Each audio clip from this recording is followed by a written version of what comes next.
Oke, welcome teman-teman semua. Shalom. Welcome to Masterclass session kedua di C Conference 2022. Aku percaya banget tadi pasti di session yang Masterclass pertama udah pada dapat banyak banyak insight, banyak materi-materi baru. Tapi kali ini di session kedua juga nggak akan kalah seru. Kita juga bakal dapetin banyak banget materi dan insight-insight baru, terutama di kelas Blossoming Career ini. So, welcome everyone. Selamat datang Bapak Ibu, semua teman-teman, saudara-saudari ke kelas Blossoming Career. Jadi, aku mau remind buat semua teman-teman yang bisa nyalain kamera, yuk kita nyalain kamera supaya pertemuan kita yang virtual ini lebih terasa bertemu gitu ya, nggak virtual banget gitu. Jadi kotak kanan, kiri, atas, bawahnya tuh bisa ngelihat wajah-wajah yang lagi ngikutin kelas Blossoming Career ini gitu. Terus aku juga mau remind selama session berlangsung nanti, kalau misalnya teman-teman punya pertanyaan, please feel free untuk langsung chat Zoom admin kita di chat box Zoom kalian. Jadi jangan ditunggu-tunggu, nanti takutnya kelupaan mau nanya apa. Langsung aja diketik chatnya, diketik pertanyaannya, supaya nanti di akhir session kita akan ada live Q&A session langsung bareng sama speaker kita hari ini.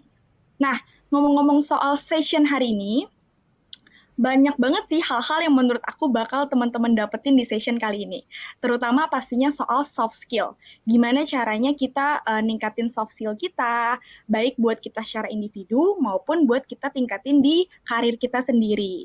Nah, nanti juga kan ada banyak tips yang akan di-share dari cara berkomunikasi yang baik, ataupun how to make a good impression. Pokoknya banyak banget, aku nggak mau spill semuanya sekarang, nanti jadinya spoiler. Yang pasti teman-teman pasti bakal dapetin banyak materi dan insight-insight yang menarik di kelas ini. Nah, jadi jangan lupa dinyalain yuk kameranya. Terus aku mau ngingetin lagi kalau misalnya ada questions, langsung aja di chat ke Zoom admin kita. Gitu. Ini karena jamnya udah jam-jam makan siang, jangan lupa teman-teman jangan sampai ngantuk. Siapin mungkin kopinya atau permen asem-asem or anything, harus full energinya. Jangan kalah sama masterclass session yang pertama, session yang kedua kita juga harus punya energi yang sama, energi yang full karena kita bakal dengerin sesi yang luar biasa banget hari ini. Gitu. Dan sesi luar biasa ini pastinya akan terjadi kalau dibawakan sama speaker yang gak kalah luar biasanya sama materi yang di-sharing. Jadi pasti udah pada tahu dong speaker kita kali ini siapa. Siapa lagi kalau bukan Kamia Raja Guguk. Di sini ada Kamia. Beliau merupakan seorang wanita yang luar biasa, seorang ibu, aktif juga di sosial media. Beliau merupakan seorang image consultant and corporate trainer and also a director of energy personality. So thank you so much Kamia yang udah akan ngebawain sharing hari ini. Kita udah gak sabar banget buat langsung dengerin sharingnya sekarang. So, are you guys ready for the session? Karena aku gak mau lama-lama lagi membiarkan kalian mendengarkan aku ngoceh-ngoceh. Jadi kita akan langsung dengerin sharing yang akan dibawain sama Kamia Raja Guguk. So guys, enjoy the session. Halo, apa kabar wanita-wanita yang dikasihi Tuhan Yesus? Saya berharap kita semua dalam kondisi yang tetap semangat dan sehat, ya. Karena kita tahu kesehatan adalah hal yang paling penting akhir-akhir ini. Selain itu pastinya sebagai wanita itu kewarasan ya sangat amat penting ya. Karena dunia bergerak sangat dinamis, sangat cepat. Dan saya berbahagia sekali, saya bersyukur bisa ada di tengah-tengah teman-teman semua berada dalam komunitas yang luar biasa. Dan saya hari ini ditugaskan untuk berbagi tips mengenai blossoming career. Wow, kita tahu bahwa masuk ke dalam dunia pekerjaan buat teman-teman yang mungkin sedang mempersiapkan diri setelah lulus kuliah akan masuk ke dunia pekerjaan, kira-kira apakah pergaulannya, lingkungannya sama nggak ya dengan ketika teman-teman semua berada masih dalam lingkungan kuliah atau sekolah. Dan izinkan saya berbagi tips singkat mengenai bagaimana sih sebagai seorang individu kita itu bisa memiliki skill, ya, skill yang bermanfaat. Ada sebuah survei yang saya pernah baca yang dilansir oleh Ruang Guru gitu ya, atau Ruang Kerja. Di sana dikatakan bahwa ada 5 keterampilan atau 5 soft skill yang diperlukan sebagai seorang individu untuk bisa meningkatkan karirnya. Nah, apa aja gitu ya? Pertama, ternyata kemampuan berkomunikasi. Yang kedua adalah problem solving. Yang ketiga, bagaimana seseorang mampu memanage waktunya dengan baik. Dan yang keempat, mudah beradaptasi. Dan yang kelima adalah kemampuan memimpin atau leadership. Dari survei ini kita lihat bahwa kemampuan berkomunikasi adalah hal yang sangat penting. Kita tahu bahwa sebuah persetujuan, sebuah agreement dapat tercapai ketika komunikasi berjalan dengan lancar. Tetapi di sisi yang lain, sebuah perseteruan, pertikaian, bahkan pertengkaran, bahkan perang dunia gitu ya, terjadi karena apa? Komunikasinya nggak nyambung, komunikasinya nggak lancar. Kita tahu bahwa kemampuan seseorang untuk berkomunikasi sangat penting, tidak hanya ketika kita memiliki karir atau pekerjaan, tetapi sangat amat penting dalam dunia keseharian kita. Nah, hari ini kita belajar bagaimana seorang individu bisa mampu meningkatkan kemampuan berkomunikasi dengan baik. Oleh sebab itu, saya berbagi tips hari ini dengan judul Impactful Presence and Communication. Kenapa ada presence ya? Nah, ketika seseorang memiliki kemampuan berkomunikasi dengan baik, keberadaan dirinya atau presence-nya, kehadiran dirinya sangat amat dinantikan oleh orang-orang di sekitarnya. Kok bisa? Beberapa tahun yang lalu ada sebuah iklan, mungkin sekarang sudah nggak ada iklan ini ya. Nah, iklan ini ada memiliki sebuah tagline atau jargon kalau bunyinya seperti ini, nggak ada lo, nggak rame, ya kan? Nah, artinya apa? Ketika seorang individu keberadaannya atau kehadirannya bermanfaat, berdampak maksimal buat orang-orang di sekitarnya, teman-teman di sekitarnya bisa bilang, kalau nggak ada lo tuh kurang sedep, gitu ya. Kalau nggak ada lo kayaknya kurang asik nih. Kalau nggak ada lo problemnya nggak ada jalan keluar. Wow, kita sebagai seorang individu pasti senang ya kalau keberadaan kita ini dinantikan, bukan kehadiran kita ini dihindari. Bayangkan, kalau kita ada dalam sebuah acara, dalam sebuah komunitas, kemudian teman-teman yang lain langsung menghindari kita. Aduh, nggak usah ngobrol sama dia deh, orangnya nggak asik. Nggak usah hubungan sama dia deh, nanti malah ribet. Wah, berarti di sisi yang lain adalah keberadaan dia tidak dinantikan, tetapi dihindari. Nah, kenapa itu bisa terjadi? Karena komunikasinya kurang baik. Nah, kita masuk kepada pengertian dasar. Ya, apa sih yang dimaksud dengan presence atau keberadaan? Kalau dalam bahasa Indonesianya keberadaan atau kehadiran seseorang. Saya memaparkan sebuah definisi sederhana, ya, bagaimana personal presence atau keberadaan personal itu diartikan, yaitu mengenai bagaimana seseorang atau seorang individu ini mampu membawa dirinya dengan baik, the way they carry themselves, dan bagaimana seorang individu ini bisa mengontrol segala situasi. Saya ulang ya, segala situasi. Artinya apa? Nggak hanya situasi yang lagi adem ayem, situasi yang lagi happy-happy, tetapi individu ini bisa menghadapi dengan tenang segala situasi yang ada. The way they control the room. Dan nggak sampai di sini aja.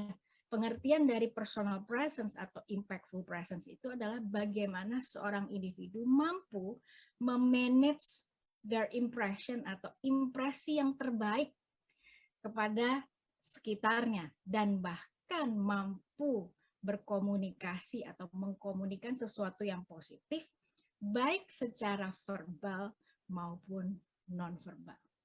Wow, luar biasa ya.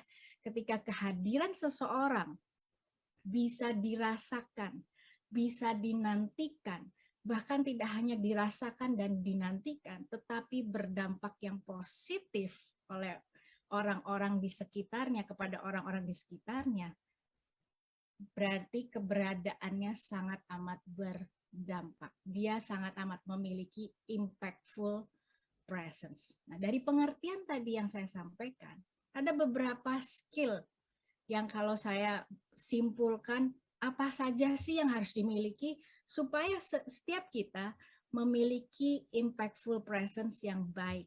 Yang pertama bicara mengenai confidence, kepercayaan diri, ya. Bagaimana seseorang mampu membawa dirinya dengan baik. Bicara mengenai confidence, nanti saya akan jelaskan di slide-slide berikutnya. Yang lebih jelas adalah bicara mengenai bagaimana seseorang ini nyaman dengan dirinya. Kayaknya secara definisi gampang ya. Tetapi pada prakteknya seringkali kita sebagai perempuan susah sekali. Karena begitu bangun tidur kita udah mikir, aduh enak ya kalau jadi dia. Hidupnya kayak princess, nggak perlu kerja. Begitu melek, udah sarapan pengen apa, udah dilayani. Kemudian kalau mau pergi kemana, tinggal panggil supir.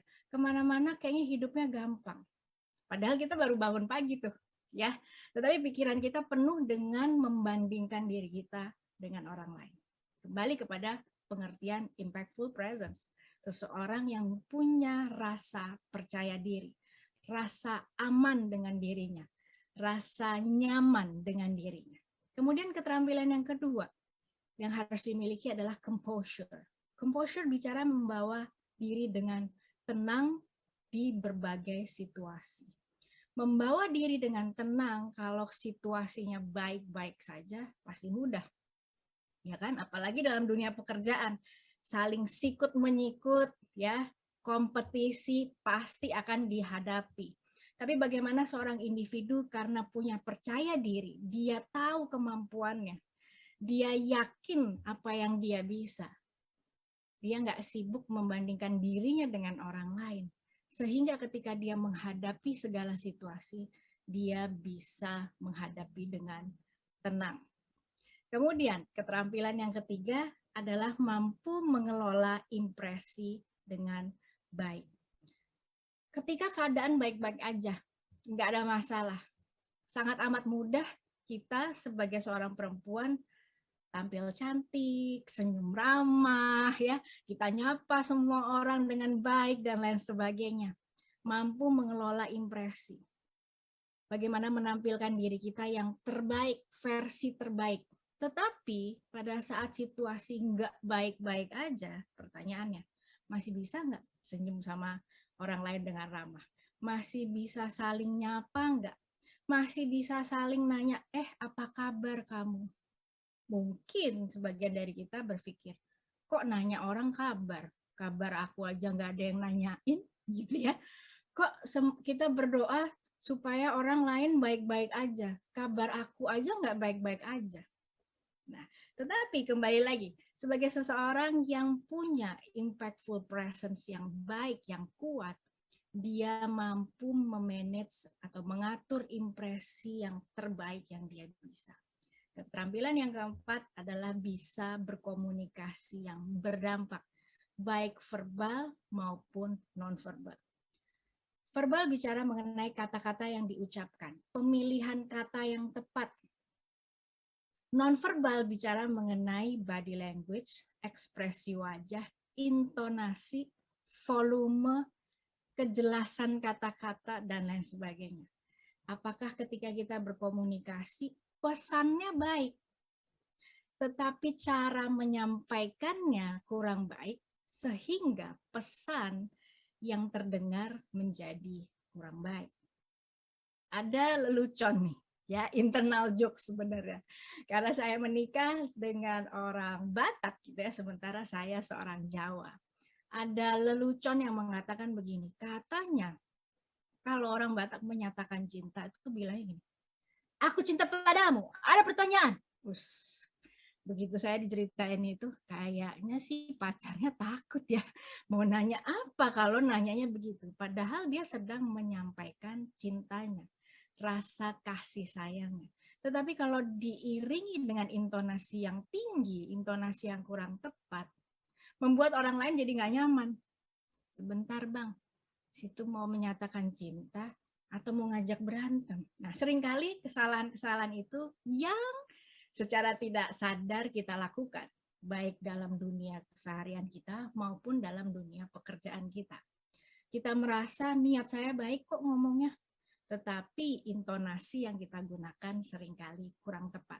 Oleh sebab itu, kita akan terus belajar ya, bagaimana seharusnya kita menjadi seorang perempuan supaya bisa mengkomunikasikan dengan baik. Ingat, berkomunikasi dengan baik adalah salah satu soft skill yang diperlukan dalam karir kita ke depannya. Kembali kepada impactful presence. Kenapa seorang individu perlu memiliki presence atau kehadiran yang berdampak, yang impactful? Nah, alasan yang pertama adalah it's about gaining respect and trust. Artinya apa? Nggak usah ngomongin kerjaan deh. Dalam kehidupan kita bergaul sehari-hari, bersosialisasi dengan teman-teman kita dalam komunitas, dalam gereja, dan lain sebagainya. Hal yang penting buat kita adalah dihargai dan mendapatkan kepercayaan. Karena respect and trust adalah sebuah kebutuhan yang dimiliki atau yang dicari oleh seorang individu. Kita ini merindukan yang namanya diakui. Kita ini merasa perlu dipercaya sama orang. Oleh sebab itu ketika ada orang yang bilang ke kita, gue gak percaya lagi sama lo, kita rasanya kayak udah gagal sekali jadi seorang individu. Ya, jadi alasan yang pertama dalam pekerjaan kita, kenapa kita perlu membangun, meningkatkan impactful presence kita adalah it's about gaining respect and trust. Baik dari pemimpin kita, baik dari klien kita, nasabah kita kalau kita bekerja di bank, baik kepada rekan-rekan kerja kita. Kita perlu mendapatkan respect dan kepercayaan dari mereka. Alasan yang kedua adalah it helps you elevate your personal branding. Ketika rekan-rekan kerja kita telah memberikan kepercayaannya kepada kita, mereka percaya banget, mereka respect kita, mereka bahkan tergantung dengan keberadaan kita. Kalau nggak ada lo, nggak rame.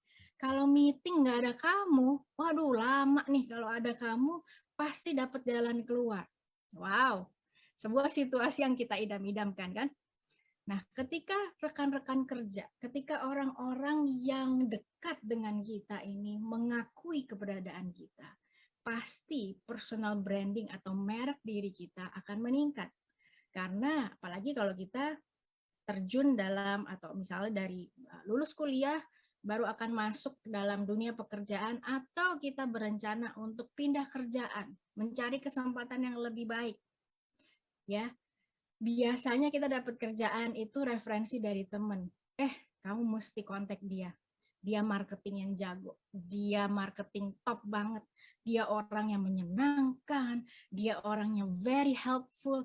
Dia orang yang nggak high maintenance dan lain sebagainya. Dapat referensi dari teman. Kok bisa begitu? Karena orang tersebut sudah percaya sama kita. Orang tersebut sudah melihat kualitas diri kita dengan baik. Keberadaan kita dinantikan, bukan dihindari. Alasan yang ketiga adalah being seen as influential leaders. Sebagai seorang perempuan, saya yakin setiap kita diciptakan untuk memimpin. Pemimpin tidak selalu identik dengan kaum pria. Ya, banyak sekarang dalam dunia pekerjaan, dalam dunia karir, pemimpin-pemimpin yang hebat, ya, dalam dunia politik, pemimpin-pemimpin hebat perempuan yang jago bisa memanage waktu dengan baik antara kewajiban dengan di rumah maupun bagaimana dia meniti karir dengan baik. Oleh sebab itu, setiap kita, setiap perempuan harus bisa menunjukkan kemampuan kita dengan baik sehingga kita bisa dilihat oleh orang-orang di sekitar kita sebagai influential leaders. Nah, sebenarnya dalam Alkitab sudah dijelaskan ya dalam Matius 5 ayat 13 sampai 16.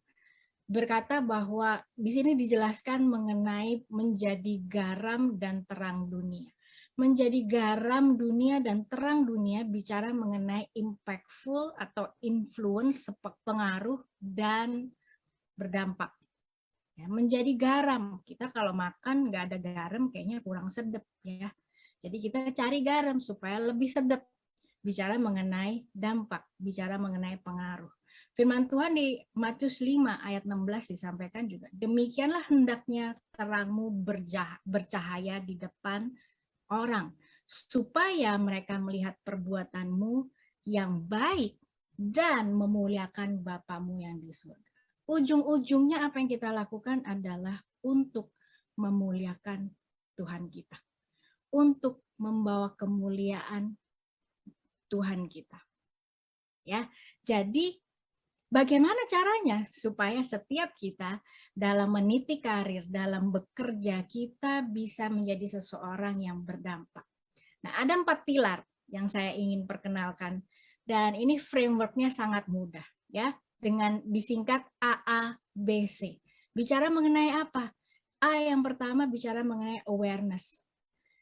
A yang kedua bicara mengenai appearance. Dan B bicara mengenai behavior, the way you act. Dan C bicara mengenai communication. Jadi 4 pilar atau 4 bidang, 4 hal yang kita harus bangun. Yang pertama adalah awareness. Awareness mengenai apa? Knowing who you are. Siapa sih diri kita ini di hadapan Tuhan? Karena ketika kita mencari identitas kita dengan apa kata orang, kita akan menjadi pribadi yang tidak pernah puas. Ketika kita mencari identitas kita dengan apa yang kita pakai, apa yang kita bawa, ketika semuanya itu tidak lagi kita miliki, maka identitas kita menjadi runtuh. Jadi hal yang pertama, menjadi orang yang berdampak diperlukan memiliki awareness tentang siapa diri kita. The importance of knowing who you are. Ya, dalam Mazmur 139 ayat 13 sampai 14. Di sini dikatakan bahwa you made all delicate inner parts of my body and knit me together in my mother's womb. Ayat 14. Thank you for making me so wonderfully complex. Kita bersyukur kepada Tuhan bahwa Dia yang menenun kita di rahim ibu kita. Dia Tuhan yang besar, yang benar-benar memperhatikan hal-hal detail yang kita perlukan. Oleh sebab itu, saya mau setiap kita punya pemahaman yang benar bagaimana Tuhan melihat diri kita. Karena ini menjadi modal untuk kita bisa berdampak, yaitu rasa percaya diri yang kita dapatkan dari Tuhan. To be impactful, you need confidence. Dan confidence itu harus dimulai dari diri kita. Karena ketika kita memiliki rasa percaya diri, kita menjadi orang yang fokus kepada hal-hal yang kita ingin capai. Kita jadi orang yang tahu apa yang kita mau. Kita nggak terlalu pusing apa kata orang, bagaimana orang lebih jago dari kita. Karena kita yakin kita juga punya strength, kita juga punya kekuatan, kita punya kelebihan. Sehingga waktu-waktu kita gunakan untuk apa? Memperlengkapi diri kita dengan lebih baik, meningkatkan kemampuan kita dengan baik. Tidak hanya sekedar membandingkan diri kita kepada orang lain. Sehingga situasi apapun, ketika kita menghadapi kesulitan dalam dunia kerja, dalam dunia karir, kita bisa menghadapi dengan tenang. Confidence, rasa percaya diri. A yang kedua, appearance. Saya akan bagikan beberapa tips supaya kita memiliki penampilan yang maksimal, yaitu memiliki penampilan yang otentik. Ya, otentik tentang siapa diri kita dan bagaimana kita ingin orang lain kenal tentang diri saya. Kemudian yang kedua, penampilan yang pantas, appropriate. Ketika kita pergi ke kantor, pakailah busana yang sesuai. Ketika kita pergi ke pesta, pakailah busana yang sesuai. Jangan dibolak-balik gitu ya. Seringkali kita lihat ya, saya lihat kalau orang pergi ke kantor, kadang anak-anak muda, mohon maaf nih, kadang-kadang kurang pantas busana yang dipakai. Nggak beda ketika mereka baru bangun tidur gitu ya. Pakai piyama, mungkin celana yang mirip piyama, kemeja yang kurang rapi, dan lain sebagainya. Ingat, penampilan adalah hal pertama yang dinilai orang lain tentang diri kita. Yes, saya tahu bahwa Tuhan melihat hati, tapi manusia melihat rupa. First impression atau kesan pertama tercipta hanya 10-30 detik. Mau nggak mau penampilan lah yang menentukan bagaimana orang akan menilai diri kita. Walaupun belum tentu benar. Oleh sebab itu, jaga penampilan kita. Attractive. Penampilan yang menarik dengan ukuran yang sesuai dengan badan kita. Ya, dengan model yang sesuai dengan bentuk tubuh kita. Kemudian kita memperhatikan hal-hal detail. Attention to details. Apakah badan kita baunya kurang sedap, berarti harus ada hal-hal yang kita harus lakukan gitu ya. Mungkin rambut kita apakah sudah cukup rapi, apakah kita waktu pergi ya sudah cuci muka, sudah gosok gigi, hal-hal details yang membuat kita penampilan kita menjadi lebih baik. Dan yang ketiga adalah behavior. Sikap perilaku. Hendaklah perilaku kita ini mencerminkan nama Tuhan. Supaya apa? Perilaku kita tidak menjadi batu sandungan di antara teman-teman yang lain. Salah satunya adalah memiliki postur yang baik. Kalau ngobrol, komunikasi, kontak mata dengan lawan bicara. Jangan lupa tersenyum. Sapa mereka dengan hangat. Warm and polite greeting. Kemudian cara kita berdiri kalau kita dipanggil bos atasan kita, cara kita duduk ketika kita berhadapan dengan nasabah atau klien, hendaklah memiliki postur yang sopan, memiliki sikap dan perilaku yang sesuai. C. Communication. Ada beberapa tips terakhir yang saya ingin bagikan mengenai communication. Ya, cara kita berkomunikasi. Yang pertama adalah respon. Do not react. Seringkali kalau kita bereaksi, kita tuh nggak pikir panjang. Tetapi respon membutuhkan beberapa waktu, beberapa detik untuk kita berpikir apa yang harus kita lakukan. Karena reaksi adalah ulangan dari aksi sebelumnya. Kalau aksi sebelumnya baik, reaksinya kita pasti baik. Tetapi pertanyaannya, kalau aksi sebelumnya buruk atau negatif, reaksi kita biasanya cenderung negatif. Oleh sebab itu, respon. Memilih kata-kata yang tepat, memilih intonasi yang tepat, yang sesuai. Jangan terbawa emosi. Respon. Concise. Ketika kita mau berkomunikasi, sampaikan dengan singkat, tepat, dan jelas. Nah, ada framework yang mudah, ya, yaitu PRE. P-R-E. P-nya pertama adalah bicara mengenai point. What is your point? Ketika kita mau melakukan presentasi misalnya ya, secara mendadak, apa yang harus kita lakukan? Poinnya apa? Kemudian R-nya bicara mengenai reason, alasannya, kenapa kita perlu melakukan poin tersebut. E-nya adalah bicara mengenai example, contohnya apa? Apa yang harus kita lakukan? Dan tips yang ketiga, gestur dan body language yang positif. Intonasi yang tepat, volume yang tepat, kecepatan berbicara yang tepat. Dan tips yang terakhir adalah jangan lupa untuk selalu menyimak orang lain.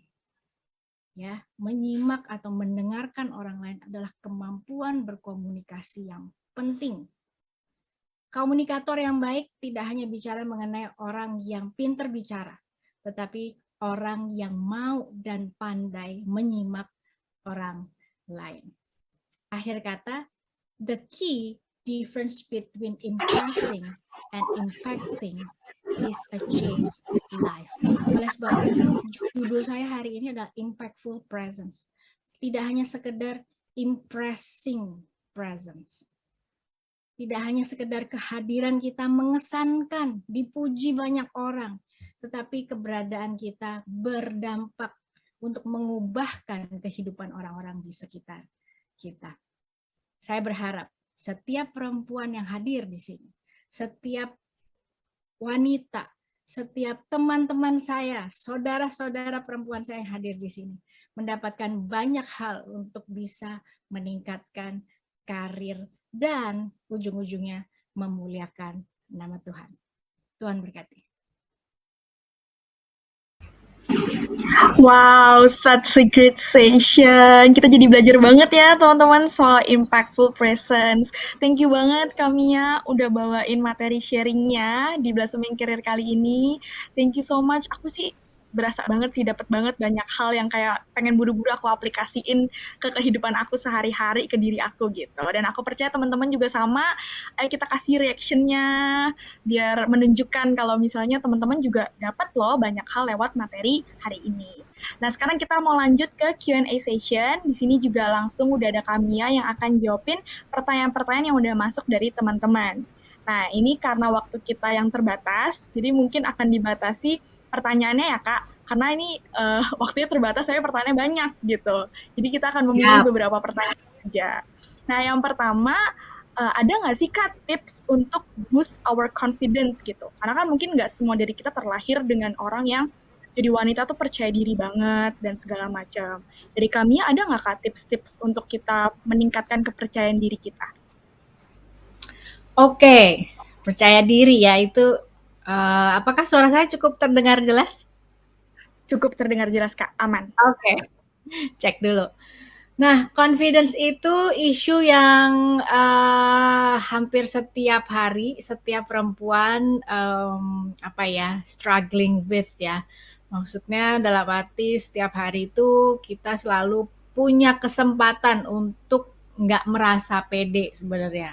Dan itu manusiawi sekali karena kita ya sebagai manusia kadang ada ya yang namanya momen-momen di mana kita ngerasa down, momen-momen di mana kita ngerasa kayaknya kurang ini, kurang itu. Tapi sebenarnya saya setiap hari semakin mempelajari bahwa yang namanya confidence itu semakin ditunggu kadang-kadang nggak langsung muncul gitu ya. Bener nggak sih? Kadang-kadang kita diminta misalnya untuk jadi MC gitu kayak Natasha sekarang hari ini. Kemudian atau jadi moderator. Kadang kita respon pertama atau reaksi pertama, jangan saya deh, yang lain aja. Nunggu pede, ntar aja kalau udah pede, ntar aja kalau ini, itu, dan lain sebagainya. Tetapi kalau nungguin rasa percaya diri seringkali nggak kunjung datang. Nah, apa yang harus kita lakukan? Seringkali percaya diri itu muncul ketika kita sudah berani melangkah untuk mengambil sebuah langkah kecil terhadap apa? Sesuatu yang selama ini kita takuti.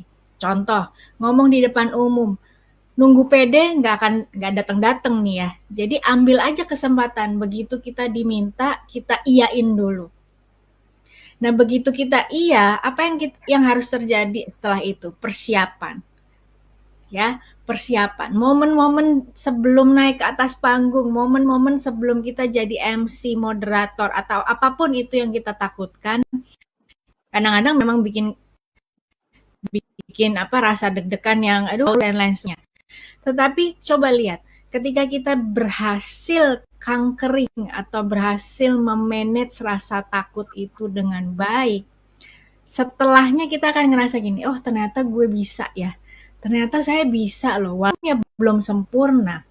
Ya, tetapi ternyata bisa. Nah, begitu kita ngomong ternyata saya bisa, rasa percaya diri itu mulai muncul sedikit demi sedikit. Ya, jadi tipsnya sebenarnya mudah, tetapi nggak semudah itu. Kuncinya adalah apakah kita mau mengambil keputusan untuk berani melangkah, melakukan apa yang selama ini kita takutkan. Apa yang membuat kita selama ini nggak pede. Apa sih gitu. Nah, lakukan aja dulu. Gitu. Wow, jadi intinya baby step ya Kak? Pelan-pelan, Yes. satu-satu. Oke. Nah, ini ada pertanyaan berikutnya nih Kak. Apakah personal branding diperlukan dalam berkarir? Bagaimana caranya membangun personal branding yang tepat? Ya, oke. Personal branding sangat amat diperlukan, ya. Karena kenapa? Definisi atau pengertian dasar deh yang paling mudah mengenai personal branding itu apa sih? Menjual diri. Nah kan, tapi dalam arti yang positif ya. Sekarang ibaratnya kita punya potensi, kita punya keterampilan, kita punya ide, gagasan, apapun yang kita punya ya pada saat kita bekerja. Tetapi kalau kita nggak pernah promosikan, nggak pernah kita tunjukkan apa yang kita bisa dan apa yang kita mampu, bagaimana orang lain itu tahu kalau kita bisa? Dan bagaimana orang lain itu tahu kalau ternyata kita adalah orang yang tepat di waktu yang tepat atau di posisi yang tepat? Nggak ada yang tahu.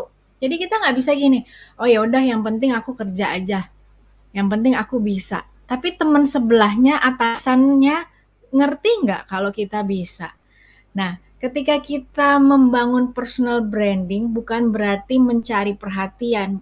Personal branding is not about seeking seeking attention ya atau menyombongkan diri, tetapi lebih ke arah mempromosikan apa yang memang kita bisa dan apa yang kita mampu. Mengkomunikasikan itu sehingga orang-orang di sekitar kita tahu nih ya bahwa oh kalau Mia itu bisanya ini. Jadi next kalau ada project yang berkaitan dengan kebisaan Mia, mesti minta Mia nih. Oh kalau yang project ini yang paling bisa itu Natasha. Jadi kalau ada hal-hal yang berkaitan dengan project ini, Natasha orang yang tepat. Nah, ketika orang-orang di sekitar kita tahu apa yang kita bisa, that's personal branding. Oke, berarti penting banget sih ya Kak personal branding itu. Jadinya ya orang-orang kenal Banget. kita ada labelnya gitu ya. Betul ya. Uh, Jadi lebih ke arah bagaimana mempromosikan diri. Kasih tahu gitu. Ibarat kita punya produk mau kita jual kan pasti kita mesti cerita ya, gue punya produk ini deh. Dia istimewanya ini dan lain sebagainya. That's personal branding. Oke, nah Kak ini kita ada last quick question aja. Jadi bagaimana sih tips untuk bisa bicara dengan suara yang stabil? Jadi nggak naik turun, karena kan kadang-kadang ada orang yang ngomong awalnya suara ceria, tapi pas akhir malah jadi semakin lebih kecil atau jadi tidak bersemangat. Nah, ada nggak nih Kak Oke. tipsnya? Oke, tipsnya adalah banyak berlatih ya. Untuk bicara di depan umum itu pasti nggak mudah karena melibatkan banyak hal ya, emosi kita, energi kita gitu ya. Kemudian bagaimana kita berlatih sebelumnya dan lain sebagainya. Jadi tipsnya adalah banyak latihan, jangan pantang menyerah. Kalau bisa ada audiens-audiens kecil gitu ya untuk kasih feedback dan gimana caranya supaya misalnya di awal ceria, habis itu di belakang udah mulai kehabisan energi ya, manage your energy ya, mau nggak mau. Kita yang paling tahu bagaimana kita memanage energi kita, gitu sih. Wow, oke. Jadi kalau nggak biasanya katanya latihan di depan kaca dulu ya Kak? Betul, depan depan kaca bisa atau kalau bisa ya depan teman-teman sahabat deket lah satu dua orang gitu ya. Kalau depan kaca mungkin nggak semua orang mudah ya karena kan agak kikuk gitu kok ngomong sendiri gitu ya. Jadi ambil atau undang satu dua orang teman untuk kasih feedback gitu. Wow, thank you banget loh Kamia buat tipsnya. Semoga tipsnya menjawab ya semua pertanyaan teman-teman. Nanti aku percaya kalau ada lain kesempatan kita bisa lagi nih ngobrol-ngobrol lebih banyak lagi sama Kamia. Thank you so much Ya, Kamia for today. Terima kasih untuk sama-sama. semua